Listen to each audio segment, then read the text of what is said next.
Good morning. I'd like to welcome you to my morning devotion. I will be reading from Psalm 16.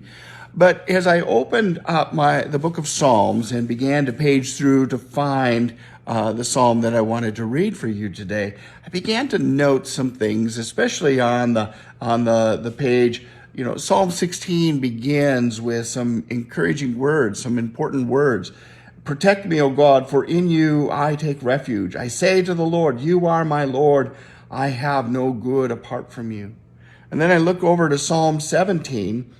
Hear a just cause, O Lord. Attend to my cry. Give ear to my prayer from my lips, free of deceit.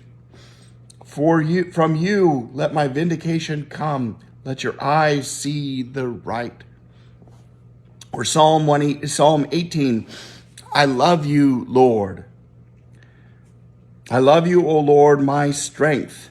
The Lord is my rock, my fortress, my deliverer, my God, my rock in whom I take refuge, my shield and the horn of my salvation, my stronghold.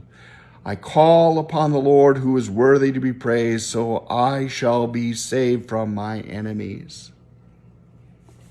The way in which I often use the Psalms is a part of my devotions and my life of faithfulness is that when I'm working through things, trying to figure out what does it mean for me to be faithful? What does it mean? How do I respond to given circumstances that are going on in my life?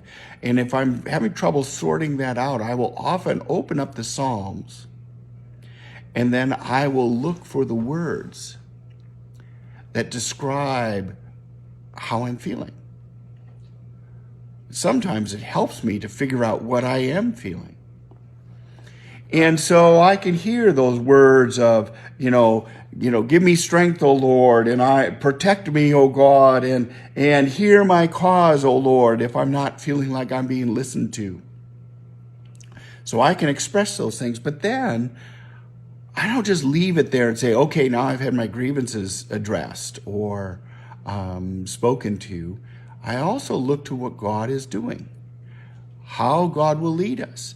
So I look for those words that remind me of the hope that I have in God, of how God has acted in the past, how God has been present with me, how God will sustain us through the difficult times and bring us out the other side with hope.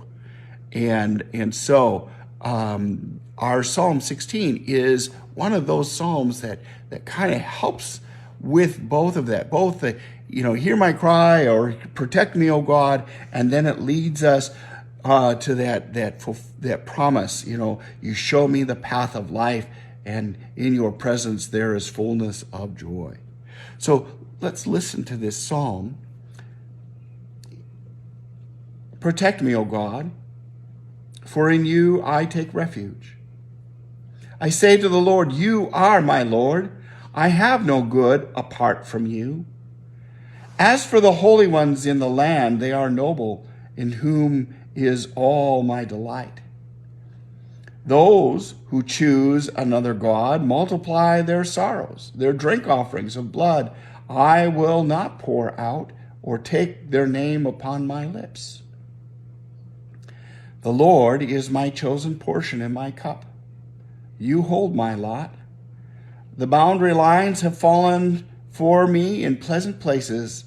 I have a goodly heritage. I bless the Lord who gives me counsel. In the night also my heart instructs me. I keep the Lord always before me because he is my right hand. I shall not be moved. Therefore my heart is glad and my soul rejoices. My body also rests secure. For you do not give me up to Sheol, or let your faithful one see the pit. You show me the path of life. In your presence there is fullness of joy. In your right hand are pleasures forevermore. Protect me, O God. In this time of uncertainty, certainly from the virus, but other kinds of challenges in life, such as employment. There are many, many in our nation, and perhaps some of you have been experiencing the insecurity of work. during this time. Protect me, O God, for in you I take refuge. Where will I find my strength? Where will I find my daily bread? How can we as the people of God be a part of this? I say to the Lord, you are my Lord. I have no good apart from you. There's an attitude here that recognizes that that everything good comes from God. So we start there and we look to God to be that source of protection and strength. We don't get caught up on trying to do it all ourselves. This Psalm of David, he began by thinking about who is God and how will God guide and lead me. And he talks later on about the Lord gives me counsel. The Lord, even in the night, he comforts my heart and guides me in important ways and reminds me of the promises. And so David says, therefore my heart is glad and my soul rejoice. My body also rests secure. He's confident in this place because he says, God will see me. God, you will see me through the difficulties and even protect me from death. There's that yearning, that sense, that confidence. Oh Lord, lead me through these uncertain times. And then you show me the path of life. In your presence, there is fullness of joy. Your right hand are pleasures forevermore. We are reminded again that God is the source of life. And that when we dare to count our blessings, when we dare to stop and look around and see the good things, when we find our way through the difficult times and give thanks to the Lord for that, we find that our cup overflows. Blessings to you in this Easter season. Remember that Christ is risen. He is risen indeed. He has overcome the power of death. And so this passage, verse 10, it says, you do not give me up to Sheol. Oh no, God has rescued us from that. So even though we die, we have confidence of new life in Jesus Christ.